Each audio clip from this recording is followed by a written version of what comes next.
তুমি এখানে? সৌমি কোথায়? ম্যাডাম বাড়িতে নেই, তাই তো আমি এখানে। আর তাছাড়া এই বাড়িতে এখন শুধু আপনিই আছেন, আপনি আর আমি।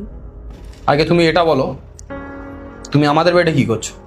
আসলে স্যার, ম্যাডাম তো এক সপ্তাহের জন্য বাইরে যাচ্ছেন, আর আপনি এই এক সপ্তাহ যদি একা একা ফিল করেন, তাই আমি ভাবলাম আমি একটু আপনাকে কোম্পানি দিয়ে দিই। আচ্ছা,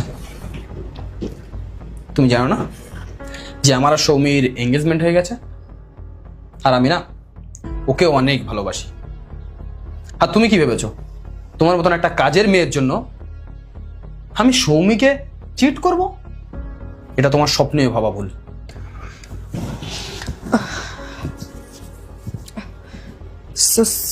সরি স্যার। সরি? এবার যা ভুল করেছো করেছো, নেক্সট টাইম যদি এমন কোনো ভুল করে থাকো না, তাহলে আমি সবকিছু সৌমিকে বলে দেবো। ও তোমাকে না ঘাড় ধাক্কা দিয়ে বাড়ি থেকে বের করে দেবে, বুঝলে?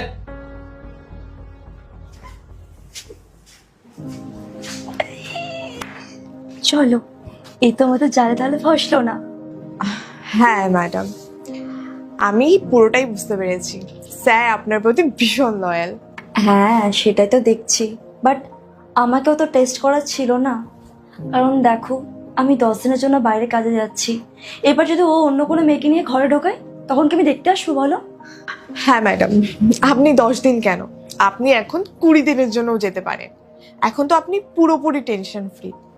আর তাছাড়া আমি তো আছি, আমি ঘরটাকে দেখে নেব আর স্যারকেও দেখে নেব। চলো চলো, এবার যাই, নইলে ওর আবার সন্দেহ হবে। ব্যাগটা বাইরে আছে না?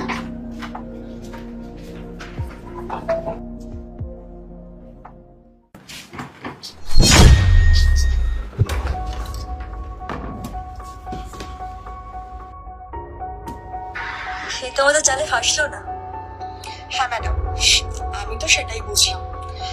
আপনার প্রতি স্যার একদম লয়াল। সেটাই তো দেখছি। তাহলে আমার সন্দেহ একদম পারফেক্ট ছিল। সাবাস বল, সাবাস। আরে কাজের মেয়ের আমাদের মাঝখানে ঢোকার খুব চুলকানি আছে, তাই না? আজকের চুলকানি আমি মেটাচ্ছি।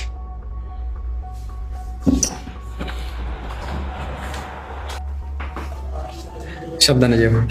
তুমিও ভালোভাবে থাকবে আর কল করতে থাকবে কিন্তু। হ্যাঁ, না হলে তোমার ঘুমাবে নাকি? যাও। টাটা।